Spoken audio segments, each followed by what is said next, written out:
성경 말씀 함께 찾아 읽겠습니다. 구약 성경 예레미야 애가입니다. 예레미야 애가 2장.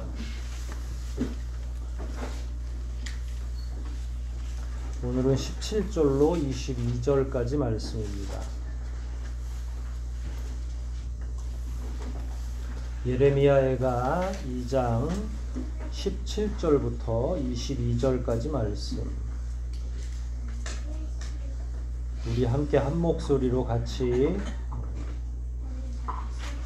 절수로 보면 6절이 넘네요. 제가 한 절, 여러분들이 한 절 뜻을 생각하시면서 교독하시고 마지막 22절 말씀은 합독합니다. 17절부터 먼저 읽기를 시작하겠습니다. 여호와께서는 작정하신 일을 행하시고 옛날에 선포하신 말씀을 이루셨다. 그가 너를 불쌍히 여기지 않으시고 너를 파멸시켜 원수들이 너를 보고 기뻐하며 그 힘을 자랑하도록 하셨다. 백성들이 여호와께 부르짖는 소리를 들어보아라. 예루살렘의 성벽아, 너는 밤낮 눈물을 강물처럼 흘려라. 너는 쉬지 말고 계속 울며 슬퍼하여라. 너는 초저녁부터 일어나 부르짖으며 내 마음을 여호와 앞에 물 쏟듯 쏟아 놓아라. 너는 거리에서 굶주려 죽어가는 내 어린 자녀들의 생명을 위하여 여호와께 손을 들고 부르짖어라. 여호와여, 없소서. 주께서 누구에게 이처럼 행하셨습니까? 여자들이 자기가 키우는 자식을 잡아먹고 제사장들과 예언자들이 바로 성소에서 죽음을 당하고 있습니다. 젊은 자와 늙은 자가 함께 길바닥에 쓰러졌으며 처녀 총각들이 원수들의 칼날에 죽음을 당했으니 주는 분노하신 날에 저들을 불쌍히 여기지 않고 마구 죽이셨습니다. 명절날에 사람을 초대하듯이 내 사랑의 두려움을 불러주셨습니다. 여호와께서 분노하신 날에 피하거나 살아남은 자가 없습니다. 내가 보살피며 길을 주는 자를 내 원수가 모조리 죽였습니다. 아멘.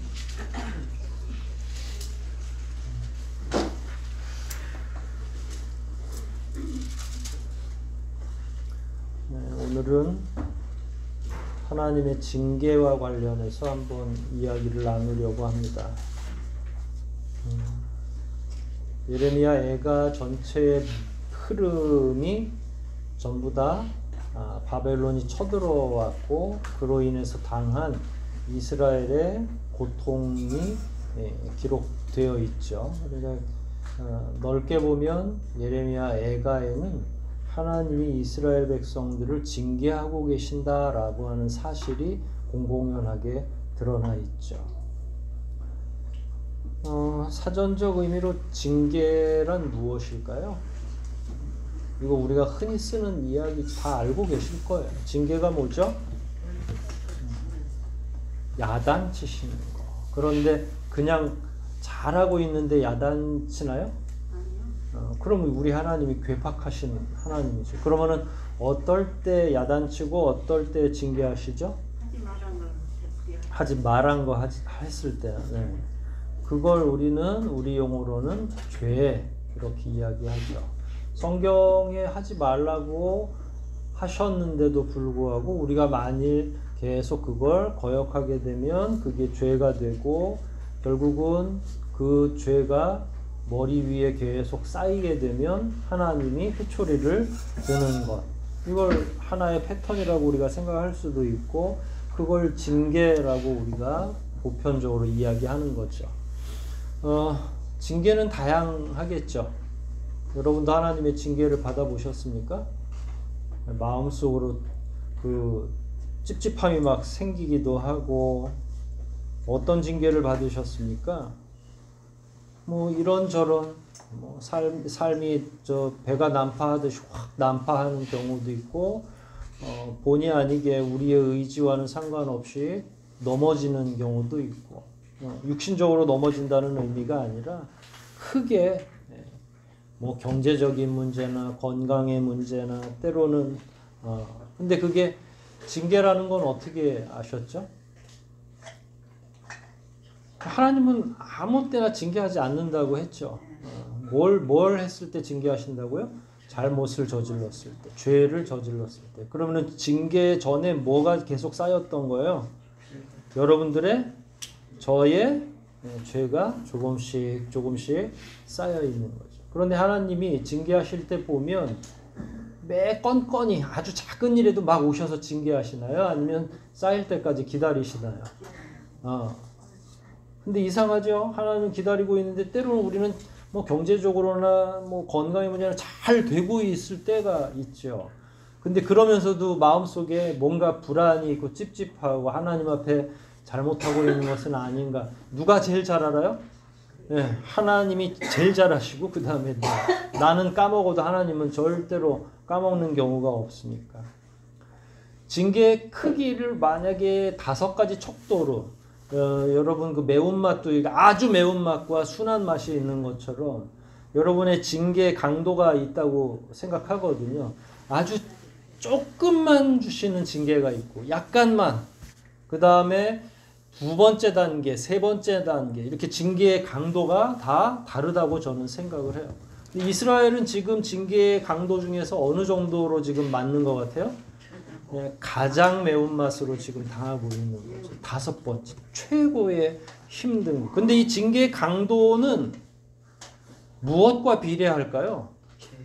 죄와 비례하고 또 하나님의 인내의 시간과 비례하고 또 하나님의 자비와 비례한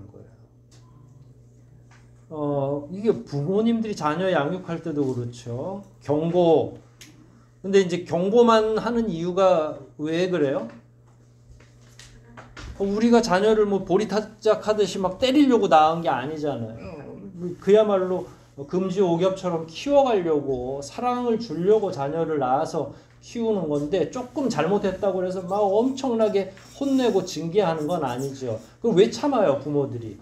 뭐 때문에 참는 거예요? 사랑하니까 다음에는 개과천선할까봐 다음에는 잘할 수 있으리라고 또 속아주고 또 속아주고. 근데 마지막 화가 나면 어떻게 돼요? 최종적으로 부모도 폭발할 수 있잖아요. 그때는 이제 회초리가 부러져 나가든지 애 종아리에서 피가 나든지. 지금이야 그렇게 체벌하면 애들이 전부 경찰서에 신고하죠. 큰일 납니다. 근데 예전에는 부모 자식 간에도 그랬던 것 같아요. 하나님도 마찬가지예요. 하나님이 우리를 징계하실 때 경고하시는 경우도 있고, 그래서 끊임없이 계속 선지자들을 통해서 경고하시죠. 오늘 이 설교는 왜 하나님이 시키시는 걸까요? 이 설교, 아니 방금 전에 제가 말했잖아요. 미리 뭘 한다고요? 징계 전에? 경고한다고요. 그러면은 깨달음이 없고 지혜가 없는 사람은 이런 설교를 해도 남의 얘기구나 이렇게 생각하는 경우도 있고요. 영이 민감한 사람은 어떻게 생각해요? 조심해야 되겠구나. 하나님이 이거 우리한테 또 나한테 하시는 말씀이구나. 적용할 수도 있고. 이스라엘 백성들이 늘 그렇게 살아왔는데 대부분의 사람들이 하나님의 징계가 있기까지 하나님의 인내가 얼마나 깊은지, 그 자비가 얼마나 깊은지를 아는지 모르는지 끊임없이 계속 죄를 쌓아간 거죠. 그래서 하나님의 사랑의 시간이, 인내의 때가 다 찼을 때 드디어 무슨 순간이 다가온 거예요?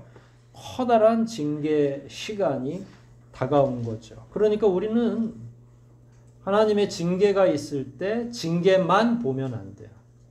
그동안에 쌓여있던 하나님의 인내, 그동안 용서해 주셨던 하나님의 자비와 사랑, 이게 같이, 그러니까 하나님의 징계의 강도가 높으면 높을수록 그동안 하나님이 많이 오래 참으셨다는 이야기예요. 역사를 보면 다 똑같아요.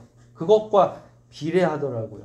그렇다고 죄가 크다고 그 즉시 막 하나님이 나타나셔서 우리를 사형에 처하고 그러는 하나님은 아니에요. 아무리 큰 죄가 있더라도 우리는 하나님의 예수로 말미암은 자녀가 된 다음에 자녀를 그렇게 하나님이 징계하지는 않으세요.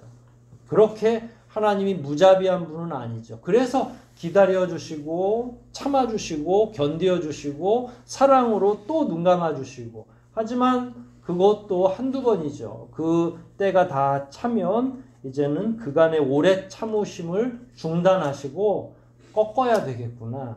여기서 한번 짚고 넘어가야 되겠구나 하실 때는 징계가 시작이 되는 거죠.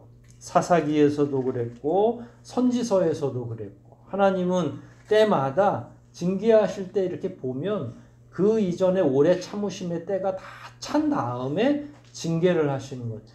그러니까 이렇게 생각하시면 돼요. 여북하면 하나님이 징계하실까? 그러면 딱 맞는 계산이 나올 겁니다. 오늘 본문 전체는 어떤 내용인 것 같아요? 쭉 읽어보면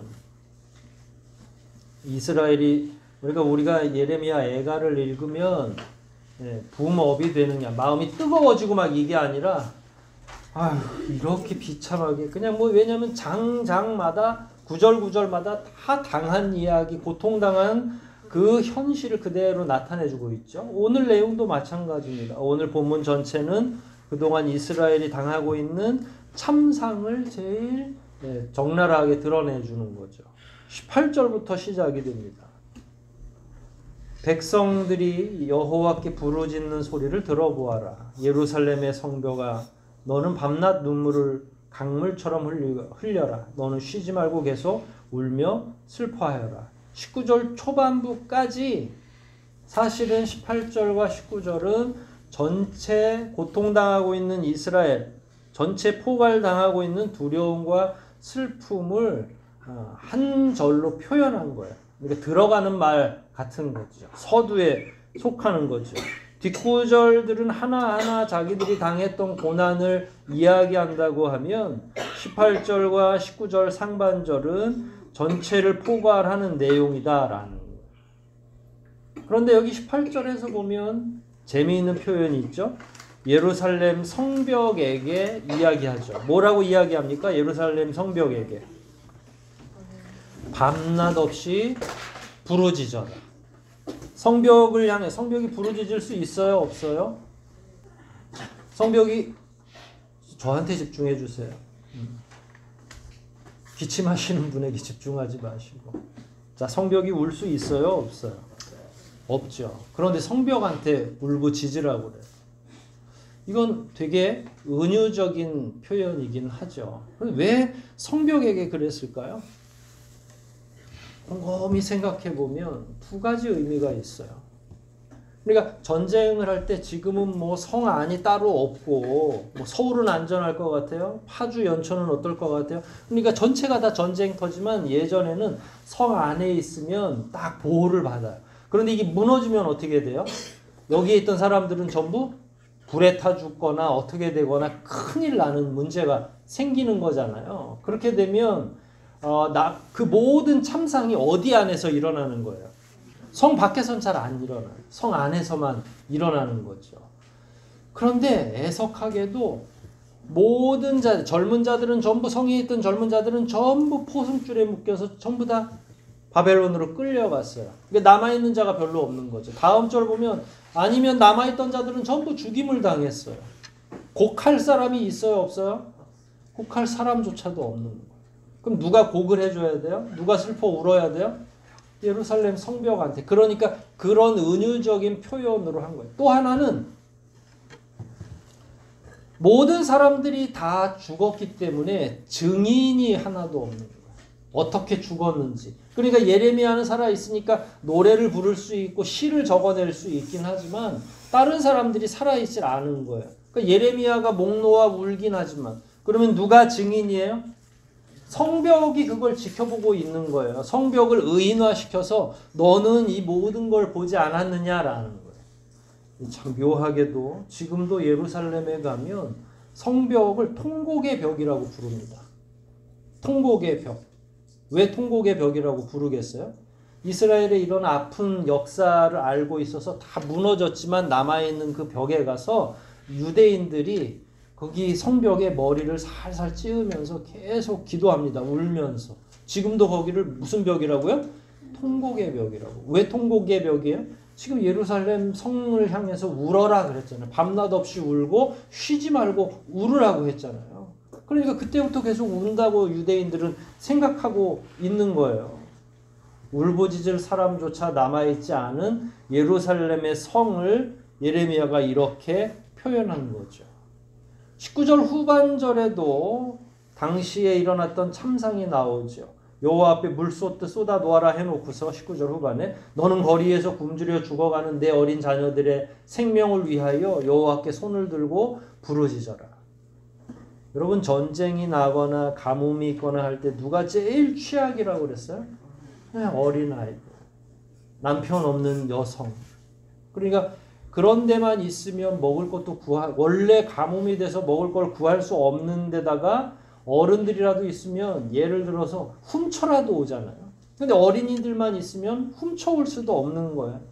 그런데 이게 오랜 시간 지속되고 있는 거예요. 지난번에 살폈죠? 몇 개월 동안 바벨론에서 버티고 서 있었다고 그랬어요? 30개월 이상, 거의 3년에. 그러니까 전쟁이 올 줄 알고 저기 온다고 그럴 때 양식을 모아드리긴 했는데 농사를 안 짓는 상태에서 3년을 버틴다?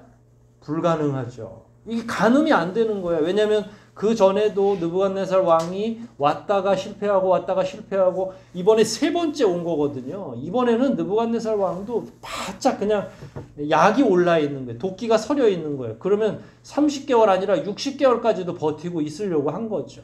근데 예루살렘 성에 있는 유대인들은 30개월, 50개월 이걸 예상을 못 한 거예요. 그리고 자기네들이 뭐 평소에는 그냥 살다가 전쟁 난다고 해서 뭐 갑자기 많은 식량을 가지고 올 수가 없으니까. 그러면 굶주림은 언제부터 계속된 거예요? 전쟁에서 지기 전부터 계속 그 안에서 굶주림이. 왜냐면 30개월을 그렇게 버티는 거예요. 물은 있었지만 더 이상 먹을 게 없는 거죠. 그런데 가장 취약한 게 어린이라고 했으니까. 근데 이 노래는 언제 지어졌어요? 전쟁 중에 지어진 거예요? 끝난 다음에 지어진 거예요? 노래가? 전쟁이 끝난 다음에 지어진 거잖아요. 전쟁 중에도 굶주리고 있죠. 어린아이들이. 그 다음에 전쟁이 끝났는데도 지금 보면 널브러져 있는 게 누구예요? 노약자들이 배고파서 너무 먹을 걸 오랫동안 못 먹으니까 아우성을 치고 굶주림이 지속되고 있는 거예요. 그걸 예루살렘 성이 다 지켜보고 있다고 생각한 거니까 울부짖지 않을 수가 없는 거죠. 우리 가운데는 전쟁을 경험해 보신 분들도 있고 뭐 영화를 통해서나 이렇게 또 뭐 전쟁이 아니라도 예전에는 먹을 게 그렇게 풍족하지 않았던 때가 있죠. 60, 70대신 분들은 다 아실 거예요. 모두 다 삼시세끼를 먹는 게 아니었던 때가 있습니다. 우리의 의지와는 상관없이 다 전 국민이 다 가난하던 시절들이 있었죠. 한 끼만 굶어도 두 끼만 굶어도 하늘이 막 노랗게 보이는 사람들이, 이 어린아이들은 더 그럴 텐데 이 정도면 이제 굶어 죽어가는 과정으로 들어가 버리는 거죠. 그러니 어찌 슬프지 않을 수가 있겠어요. 그래서 예레미야는 20절부터 22절까지 하나님을 향해서 탄원을 하기 시작하는 거예요. 이게 탄원이 뭐예요? 쉬운 말로는 기도예요. 울부짖는 거. 하나님 제발 우리를 좀 돌아보아 주시옵소서. 근데 예레미야는 원래 뭘 하는 사람이죠? 선지자였지. 예언자. 그러면 전쟁이 일어나기 전에 뭘 예언했어요? 이거 이미 다 예견된 일이잖아요. 전쟁이 있을 거다. 바벨론이 쳐들어올 거고 우리는 바벨론한테 항복해야 다 살 수 있다. 그런데 유대인들이 다 거절했죠. 그래서 전쟁이 일어났고 다 졌어요. 자, 그러면 예언자의 예언은 다 이루어진 거죠. 그럼 예언자의 사명은 끝난 거예요? 안 끝난 거예요? 1차적인 사명은 끝났죠. 왜냐하면 쳐들어온다고 했고 쳐들어왔고 초토화가 됐으니까 더 이상 예레미야는 자기 사명을 유지할 필요가 없는 거죠. 그런데 울부짖었고 하나님께 끊임없이 계속 탄원했다는 건 아직 선지자로서의 사명감을 가지고 있다고 예레미야가 스스로 생각한 거예요. 그러면 선지자의 마지막 사명은 뭐가 되는 거예요? 하나님한테 회개하고 살려달라는 거. 근데 백성들은 그럴 힘조차 없으니까 자기가 경고했지만 끝까지 말을 안 들었던 못난 백성들을 위해서 또 그들이 죽어가는 걸 하나님의 시각으로 보니까 안타까우니까 또 그들을 위해서 하나님을 향해 기도하고 있는 거죠. 그게 누구의 사명이에요? 선지자의 사명. 오늘날은 누구의 사명이에요? 저하고 여러분의 사명이죠. 뭐라고? 목사님의 사명이요? 큰일 나시고 아이고야. 그러시면 안 돼요. 백성을 품고 기도하는 거죠. 제가 지난번, 그 지난번에도 벌써 2주 전, 3주 전에도 똑같은 말씀을 드렸죠. 우리가 누군가 마음에 품고 기도하는데 그 사람들이 마음을 잘 받아주면 괜찮은데 그렇게 우리의 말을, 우리의 기도를, 우리의 염려를 참 자존심 상하게 할 때도 있죠. 우리 속으로 아니 자기 영혼을 위해서 그러는데 저렇게 매몰찬가? 교회 한번 오자 그러는데 그걸 그렇게 못하나? 참 바보 같다. 그래서 이제 하나님 마지막 때가 오면 잘됐다 내 말 안 듣더니 요나 같은 경우는 사실 그런 마음속에 품은 게 있어요. 왜냐하면 요나가 그렇게 힘들어했던 게 바로 이 바벨론의 수도가 니느웨인데 여기 가가지고 지금 느부갓네살 왕이 유대인들을 지금 이렇게 못 살게 물었으니까 그 기억이 아직도 생생한데 자꾸 거기 가서 회개하라고 그러니까 요나도 얼마나 속이 상하겠어요. 그러니까 그런 마음도 이해가 되는데 그리스도인은 그러해서는 안 된다. 여러분들이 한번 품기로 한 건, 품기로 작정한 사람이 있다면 마지막 때까지 책임져 주는 거죠. 그게 선지자의 사명 같은 거예요. 보편적인 선지의 사명을 가지고 있는 그리스도인의 시대, 이 시대에는 목회자만이 아니라 저와 여러분이 공동의 사명으로 이 나라, 이 백성들을 위해서 기도할 의무가 있다는 거예요. 그래서 말씀드렸죠. 여러분의 정치적인 입장, 여러분이 가지고 있는 삶에 대한 철학이나 가치 기준 이런 것과 어울리지 않는 사람이라 할지라도 위에서 기도할 줄 아는 게 그게 그리스도인이죠. 근데 그 마음은 예수님밖에 없는 것 같아요. 우리는 참 따라하기가 너무 힘들죠. 우리는 우리한테 상처 준 사람은 죽어도 못 잊고요.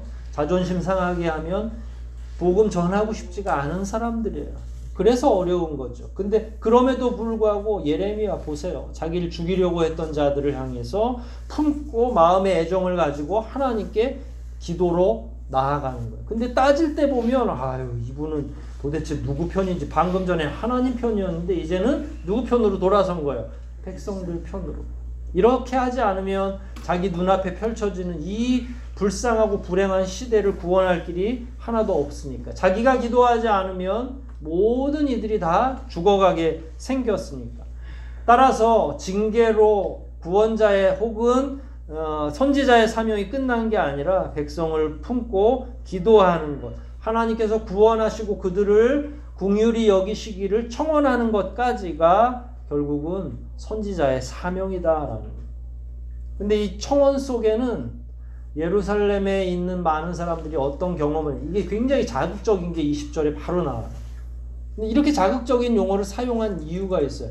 하나님 좀 보시라고요 라고 하는 거죠. 20절에 뭐가 나와요? 여호와여 보소서, 주께서 누구에게 이처럼 행하셨는지 좀 보십시오. 어떤 일이 일어났냐면 여자들이 자기가 키우는 자식을 잡아먹고. 이게 가능하다고 생각해요? 우리는 불가능하죠. 그런데 굶주림의 기간이 점점 이게 입에 오르내리기도 어려운 거예요. 극단적인 고통 속에 직면하면 여러분 이게 한 두 끼 정도까지 뭐 하루 이틀 뭐 한 보름 정도까지는 여러분이 제정신일 것 같아요. 감히 그때까지 아들을 자식을 잡아먹겠다고 생각하면 그건 전 비정상이라고 생각해요. 그런데 굶는 게 한 달이 되고 두 달이 되고 막 이러면 제정신일 것 같아요, 우리가? 제정신이 아닌 거죠. 그럼 어떻게 해요? 성경에 나오는 거죠. 자기 자식은 직접 못 잡아먹으니까 날짜를 정하는 거예요. 오늘은 당신 내 자녀. 성경에 그대로 나오는 거잖아요. 내일은 우리 자녀. 내가 직접 못 잡으니까. 그게 짐승 잡듯이. 왜 이렇게 얘기하는 거예요? 하나님 앞에 하나님이 좀 들으시라고 자극적으로 이야기하는 거예요. 그러나 없는 얘기를 하는 겁니까? 예레미야가? 없는 거짓말을 하나님께 막 지어서 말씀드리는 거예요? 우리 하나님이 더 잘 아시는데 그럴 필요가 없죠. 하지만 일어났던 일 가운데 하나님의 선지자로서는 정말로 눈뜨고 볼 수 없는 일들을 직접 목격한 거예요. 그러니까 이게 선지자는 너무 괴로운 거예요. 당하고 있는 모든 고난을 보면 그게 죄 때문에 일어난 일이라는 걸 명확히 알면서도 이런 말도 안 되는 윤리와 가치와 모든 게 무너져 있는, 이건 짐승과 다름없잖아요. 여기까지 몰아가시는 하나님을 생각하면 좀 멈춰 주시기를 요청하는 거죠. 근데 생각해 보면 멈추신들, 이미 주님은 멈추셨어요. 하지만 전쟁이 끝난다고 한두 달 있다가 금방 회복됩니까? 6.25 전쟁 나고 몇 년 만에 조국 근대화가 이루어진 거예요. 적어도 10년, 20년 돼야 농사라도 제대로 짓기 시작하는 거예요. 53년 휴전했다고 해서 모든 게 원래 집으로 다 돌아가고 건물이 막 지금처럼 쭉쭉 쓰고, 예를 들어서 조립식 주택 같은 거 뚝딱뚝딱 만들어서 난민촌처럼 할 수 있고, 그게 아니라 그냥 온 나라가 다 고아들로 그냥 넘쳐나는 거예요. 온 나라가 다 거지처럼 살아가고 있는, 우리나라도 그걸 불과 7, 80년 전에 경험했던 거잖아요. 이스라엘이 어떻겠어요? 하나님이 더 이상 회초리를 대지 않음에도 불구하고 철저하게 모든 것들이 다 파괴되는 거죠. 여러분, 이 중간에도 기억하시면 돼요. 이게 뭐 때문이라고요? 왜 징계하셨다고요? 하나님의 인내의 때가 끝났기 때문에. 저하고 여러분을 향한 하나님의 생각도 비슷하다, 유사하다. 우리가 끊임없이 계속 하나님 앞에 돌아가야 하는 이유가 여기에 있는 거죠. 21절도 마찬가지입니다. 젊은 자와 늙은 자가 함께 길바닥에 쓰러졌다. 모두 쓰러진 거예요. 처녀와 총각이 어떻게 됐어요? 원수의 칼날에 쓰러졌거나 잡혀갔거나. 그리고 여기서 이렇게 말해요. 주는 분노하신 날에 저들을 불쌍히 여기지 않고 마구 죽이셨습니다. 이거는 진리입니다. 그러니까 마지막 날이 안 와야 되는데 일단 시작하면 하나님이 중단하십니까? 중단하지 않으신다. 신약 구약 다 통틀어서 진노가 시작돼. 그래서 보통 우리는 그날에라고 표현하는 거예요. 너무 두려우니까 입에 오르내리지도 못하고, 징계의 날, 심판의 날, 그 날이 오면 그때는 이미 잡이라는 말은 다 들어가 버리는 거예요. 뭐만 남은 거예요? 하나님의 두려운 징계만. 그 징계가 시작되면 아무도 그걸 막을 자가 없다라는 거예요. 그래서 21절 마지막을 보면 주는 분노하신 날에 저들을 긍휼히 여기지 않는다. 불쌍히 여기. 왜냐하면 그동안 오래 너무 참으셨기 때문에 이제는 심판의 날이에요. 근데 공교롭게도 하나님은 정의로우신 분이죠. 그래서 그 분노를 중단하지 않는 이유도 명백한 거예요. 왜냐하면 징계하자마자, 때리자마자 바로 멈추면 아이가 버릇이 더 나빠지죠. 그러면 뭐라고 생각하겠어요? 다음에도 더 그냥 막 목 놓아 울고, 지금은 전도사라고 왔다 갔다 하고 있는 김성일 전도사, 한 번은 마트를 갔는데 나는 진짜 그 숨이 넘어가는 줄 알았어요. 막 헉헉거리고 막 그렇게 울더라고요. 뭘 사달라고 그러는 걸 안 사줬더니. 그래서 저는 꼴딱 넘어간 거죠. 그런데 이제 한 사람 안 넘어가는 사람이 또 있을 거예요. 집에는 꼭 두 사람이 같이 있거든요. 넘어갔겠어요? 그래서 집에 가서 저만 많이 혼났죠. 그거를 거기서 그렇게 속아서 하면 어떻게 하냐. 근데 이제 다음에는 제가 또 넘어가겠어요? 넘어가지 않죠. 그 다음에는 더 훨씬 강력한 응징과 징계가 있을 뿐이죠. 그럼 끝까지 가는 거죠. 대체하고. 한참 위에 5년 뒤에 태어난 아이가 저기서 지금 다 듣고 있는데 비슷한 경험을 계속 집에서 하고 사는 거죠. 아, 우리는 가면 끝까지 가는구나. 그러면 가지 말아야 되겠구나. 라는 걸 깨닫는 거죠. 근데 그렇게 계속 숨 넘어가는 듯이 해가지고 바로 풀어주면 결국은 버릇만 나빠지고 결국 죄만 계속 더 증폭되는 거죠. 그래서 하나님은 그 날이 우리 각자가 다 다를 텐데 하나님이 생각하셨던 그 날이 시작되면 하나님은 굉장히 엄격하신 하나님으로 변하시는 거죠. 그래서 그 징계가 끝날 때까지 진노를 거두시지 않는 거예요. 22절에는 재미난 표현을 했습니다. 바벨론이 어떻게 침공을 했는지를 22절을 또 은유죠. 어떻게 했어요? 명절날에 사람들을 초대하듯이. 여러분 이제 이거는 우리나라도 이해가 굉장히 빠를 거죠. 시골에 부모님이 계시면 명절날에 만약에 7남매를 뒀으면 부모님 보러 몇 남매가 가는 거예요? 7명만 가나요? 출가했으니까 부부 또 그 사이에서 자녀들 뭐 만약에 7남매라고 하면 막 4, 50명씩 모이는 거죠. 그거예요. 그런데 여기서의 명절은 무슨 명절이에요? 유대인들의 6월절 같은 명절. 꼭 예루살렘으로 가야 되는 명절들이 있어요. 그러면 타국에 있는 유대인들은 못 가지만 예루살렘을 중심으로 해서 이스라엘 안에 사는 자들은 얼마면 도착하는지를 역순으로 해가지고 일주일 전에 떠나는 사람도 있고 2주일 전에 떠나는 사람들도 있고 그래서 마지막 명절날엔 다 도착하는 거예요. 그게 절기라고 하는 거죠. 그렇게 사람을 모으듯이 은유적으로 이렇게 표현해요. 하나님 참 매정하십니다. 대충만 와도 될 텐데 어떻게 그렇게 명절날 사람들 모으듯이 모든 방방곡곡의 자들을 다 모았습니까? 그런데 그게 또 어떻게 왔냐면 사방에 두려움을 불러들였습니다라는 거예요. 여러분 바벨론은 제국이에요. 제국이라고 하는 말은 그냥 한 나라로 통치되어 있는 게 아니라 한 나라 안에 다양한 부족국가 형태로 띄는 나라들이 있는 거예요. 그걸 다 통치해버려. 느부갓네살이 다 그야말로 통일을 해버린 거예요. 그 주변에 있는. 그러면 느부갓네살 왕이 야 나 출전할 거야 라고 얘기하면 여기저기에서 국가들이 다 따라줘야 돼. 안 그러면 거기부터 치고 내려오는 거니까. 그러니까 이 말이 그냥 은유적인 말이 아니라 바벨론 왕 느부갓네살이 예루살렘 성을 치러 오는데 어떻게 그렇게 방방곡곡 자기네 부하 제국들을 전부 끌어모아 왔는지 두려움이 막 닥치는 것처럼. 그러니까 바벨론 연합군이 온 거예요. 연합군이라는 건 좋은 의미로만 쓰이는 게 아니거든요. 그러니까 마치 그걸 봤을 때 두려움의 구름이 막 몰려오는 거죠. 전 이 글을 보면서 출애굽 당시를 상상을 했어요. 이집트 사람들에게 있어서의 출애굽. 여러분 9번째 재앙이 뭐예요? 9번째라고 했잖아요. 10번째가 장자의 재앙이고 9번째는 흑암의 재앙.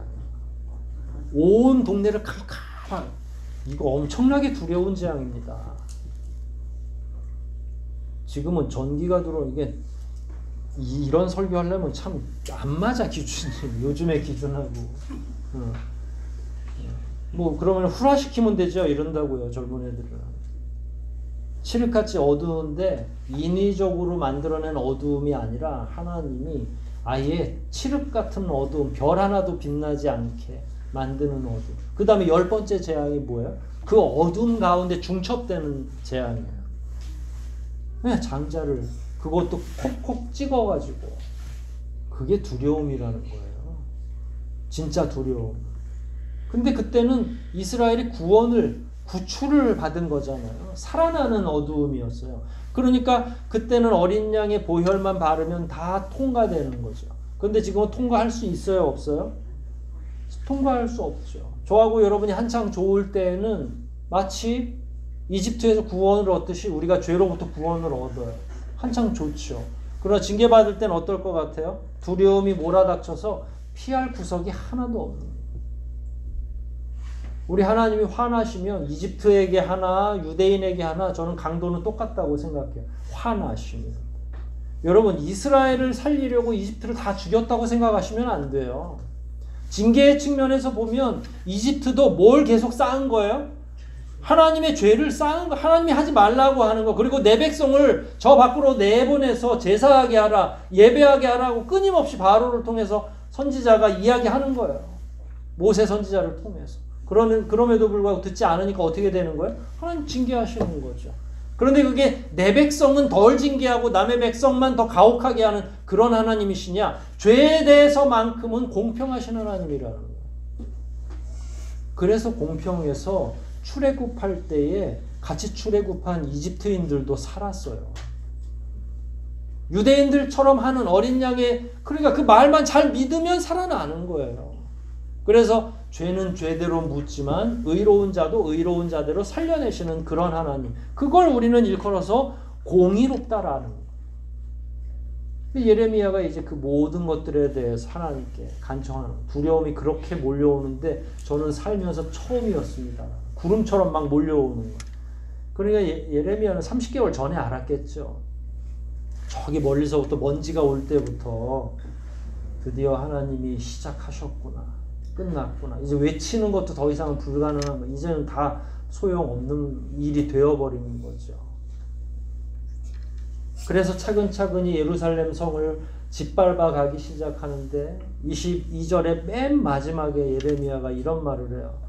내가 키우던 자들도 다 죽었습니다. 예레미야는 결혼을 했다 했어요? 안 했다 했어요? 안 했다 했죠. 그럼 이 자들은 누구예요? 선지자 시대에는 선지생도라고 있었어요. 네, 제자들. 그러니까 다음에 선지자 될 자들을 하나님의 영으로 가르치는 거예요. 말씀을 분별할 줄 아는 자로 하나님과 기도함으로 하나님께 나아가는 방식을 알려주는 거죠. 실제로 오늘날의 신학교하고 아주 비슷한 거죠. 그동안에 예레미야가 굴복하지 않는 자들, 두려움 없이 살아갈 자들을 키운 거예요. 근데 하나님이 무참하게 그들까지도 다, 그러니까 조금 이게 마지막 때라는 게 그래서 두려운 거예요. 최후의 심판이 왜 두렵겠어요? 물불 안 가리는 거죠. 물론 우리의 영은 살아나겠죠.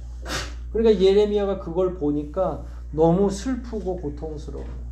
아무것도 남지 않는 것, 심지어 자기가 키우던 자들, 이게 가공할 만한 두려움이라는 거예요.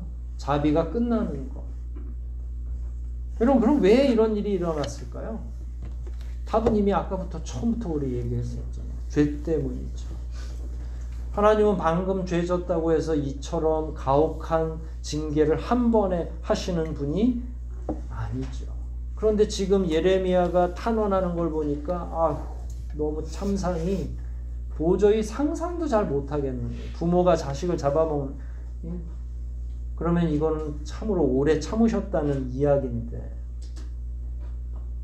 이제 마지막 17절을 한번 읽어볼게요.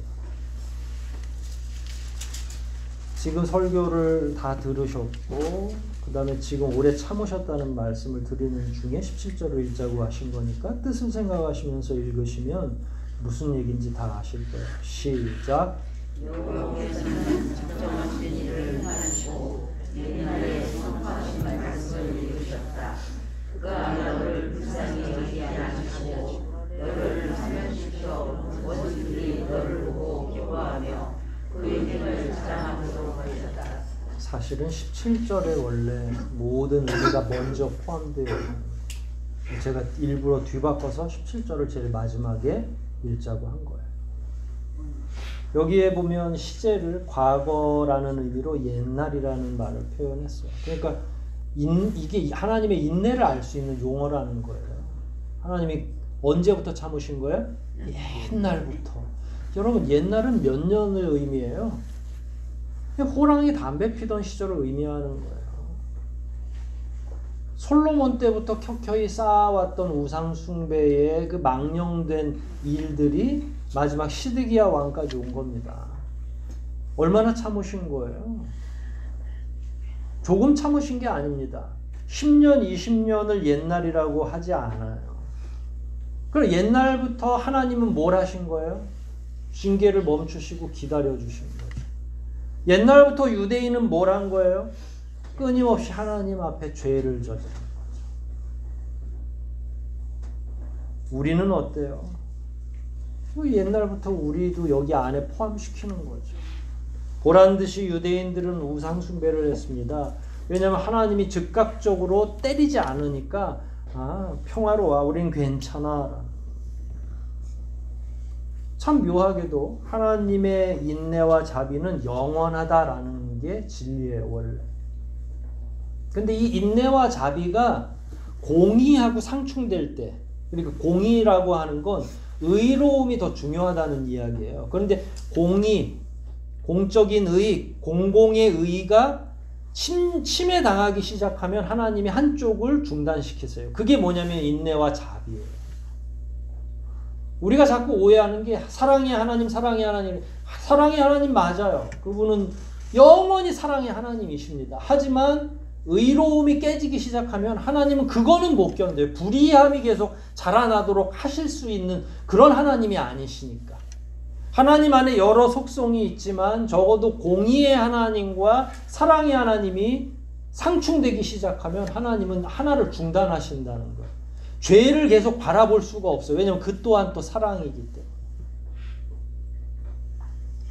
그래서 결국은 공의가 하나님의 성품으로서 반드시 바로잡아야 될 상황에 오면 사랑과 인내, 오래 참으심 이런 것들을 당장은 내려놓는 거죠. 구원이 원래 하나님의 가장 원대한 목적이지만 그럼에도 불구하고 죄를 버젓이 지으려고 하고 있고 버젓이 짓고 있는다면 하나님은 기꺼이 인내를 중단하시고 징계를 시작하신다는 거예요.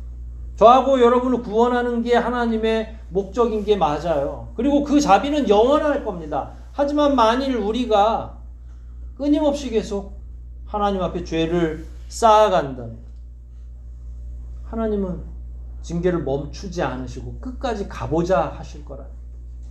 어리석은 자들은 징계가 즉각적이지 않기 때문에 안심하고 지속적으로 죄를 짓습니다. 바로바로 야단치면 오히려 편할 수 있겠다 싶지만 하나님은 그러지 않아요. 기다려 주시죠. 왜냐하면 하나님은 우리를 생각할 수 있는 존재로 만드셨기 때문에 그래요. 자유의지를 주신 거예요. 로봇처럼 기계적으로 움직이기를 원하시지 않고 고민해봐. 그리고 하나님이 기회를 주시는 것 가운데 회개의 기회가 있는 거예요. 나아가면 용서받는 거죠. 하지만 그조차도 스스로가 하지 못한다면 그 다음에 계속 죄를 쌓아가는 거예요. 그러면 그건 청구서처럼 마지막 때에 청구서가 날아올 날이 있죠. 그러면 온통 견딜 수 없는 징계가 마지막 순간의 징계가 유대인들을 이렇게 파멸시킨 것처럼 우리의 삶도 파멸될 것이다. 그럼 지혜로운 자는 어떻게 하느냐? 죄를 머리에 이고 살진 않는다. 스펄전이 그런 말을 했죠.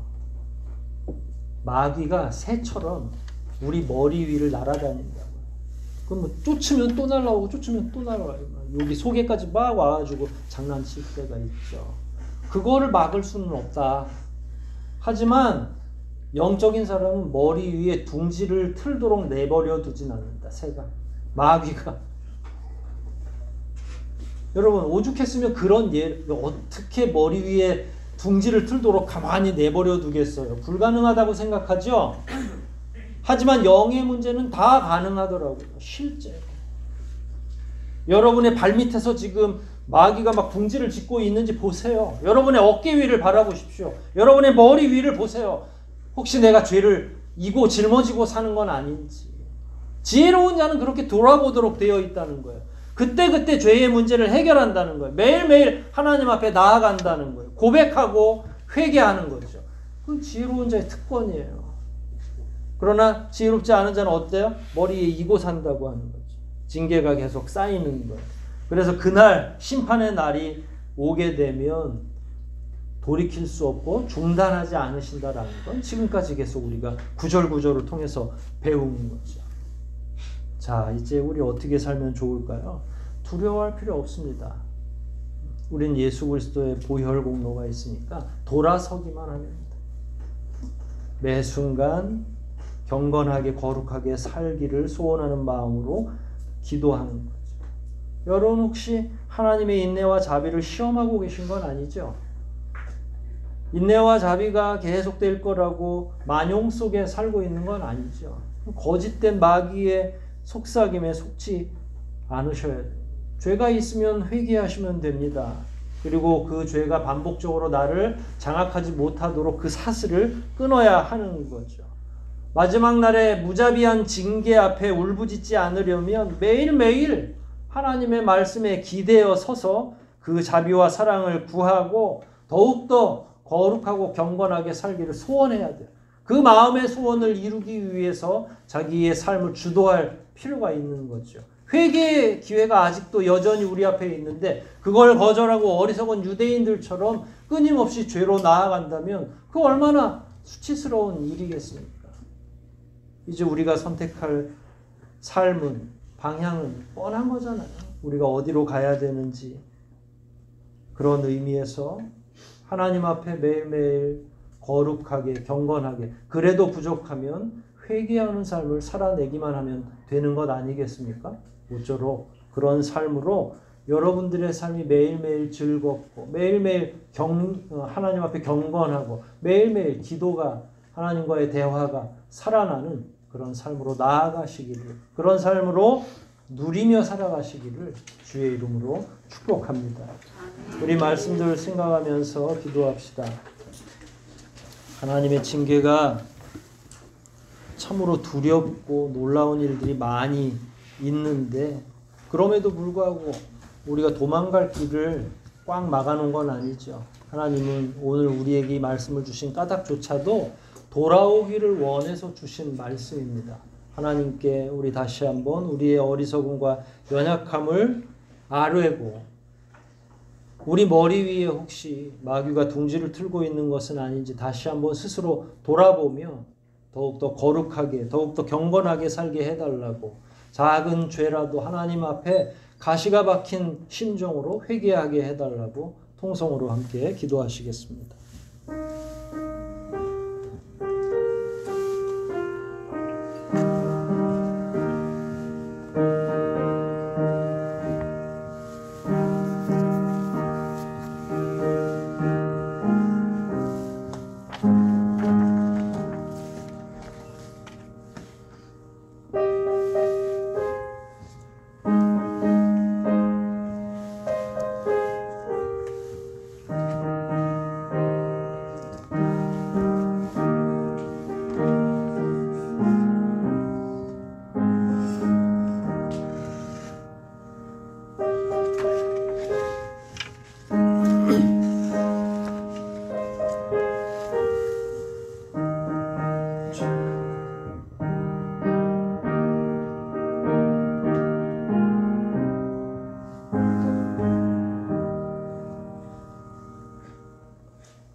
징계를 통해 하나님의 자비와 인내를 배우게 하시고 비참한 징계를 통해 오늘날 우리가 어찌 살아가야 되는지를 알게 하시니 감사와 영광을 돌리옵나이다. 우리 힘으로는 우리 지혜로는 죄를 거절하기도 쉽지 않고 그때마다 하나님 앞에 나아가는 것도 쉽지 않습니다. 이 시간 간절히 성령의 함께 하심을 요청하오니 우리 살아가는 시간 내내 개인적 삶의 영역까지 성령께서 찾아와 주시고 성령으로 말미암아 고민하고 묵상하며 살아가게 도와주시옵소서.